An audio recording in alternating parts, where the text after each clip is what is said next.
All right, next up, number 4, the Northwestern Wildcats. In my notes, I just have let Alex take this one. So, Alex, I'm giving you the floor. Please cook for us. My beloved cat. The Man, I mean, what a 2 years for this program. Back-to-back NCAA tournament appearances, neither of which I don't think anyone saw coming. Um, I definitely know we did not envision them making the tournament last season. I think I I said don't I would think be we happy. did. I believe, and I think I find myself saying it again this year, but I believe last year I said something to the effect of, "Oh, I'd be happy with an NIT bid." Like that's good given this program's history. Um, Again, I can't say enough about just um, and the defense wasn't as good as it was in the 2023 season, but just the job Chris Lowry has done on that staff. The big storyline this year is just Boo Booey's gone. Your offensive cornerstone, the team's alpha.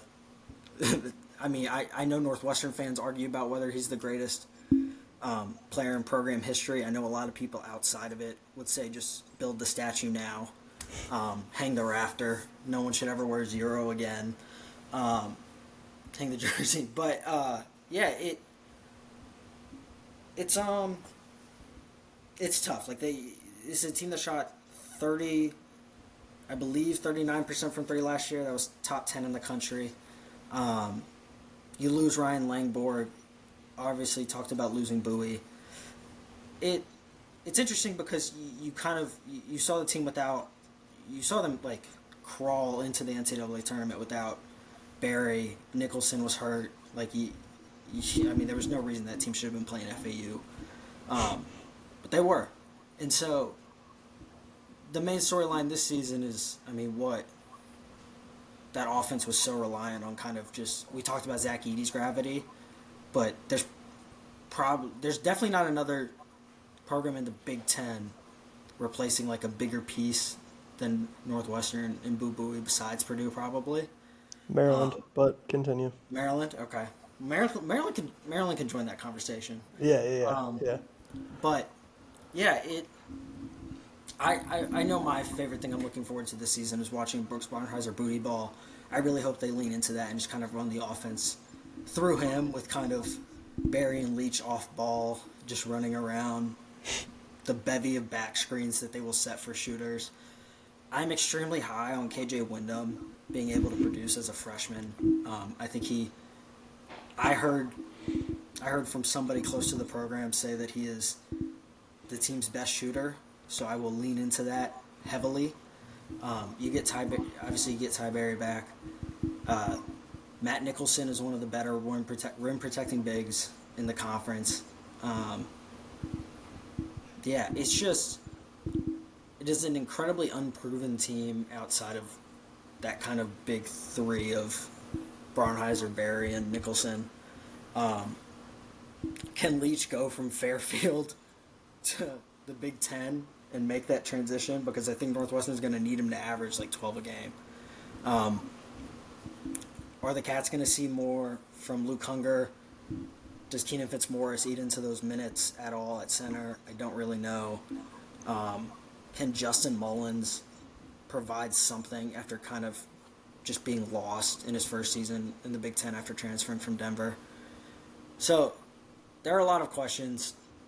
The main one, the one people are going to be harping on all season is how do you replace Boo Booey? I don't really know. The answer seems to be that, and I do think that Brooks Barnheiser can be an effective one. I know a lot of people have doubts about that. Um, and maybe it's because I've watched them so much, and it's hard not to get a little positive about your program. But I don't think they're gonna I do not think this team is gonna be one that craters, especially in a conference where so many coaches are trying to integrate so many new pieces. I do think that consistency. I think Joe Jackson posted a graphic where Northwestern has returned the most minutes in the Big Ten. I think it's around 63%. Someone can correct me if I'm wrong, but um, yeah, this has kind of been a long-winded thing to say that I think this is probably a middle of the pack toward lower end of the Big Ten team, but one that again in such a team that's in such a conference that's just parity ridden and asking for somebody pegged to finish in like the bottom four to once again finish in the top six. I do think Northwestern probably fits that billing. So please tell me why I'm wrong. I'm not going to tell you that you're wrong. I mean, I think the answer to the question, how do you replace Boo Buie, is just you can't. So you got to find other options. And I think Brooks Barnhizer, he showed enough last season that I feel pretty confident that he can be a one for them this season.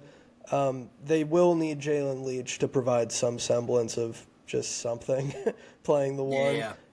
But there's enough, to your point, like, I like I guess I'll call it the spine of what Northwestern has here. Like, I think there's enough structure with what they have returning that Chris Collins can make something out of it.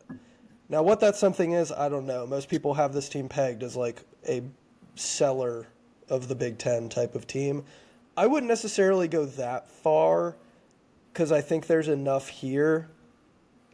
But to kind of hit that upper end outcome, you need Leach to do something. You need somebody outside of, like, some bench piece to be to prove to be like a legit contributor, because that's the other problem I could see facing this team is just the depth is not necessarily there on paper.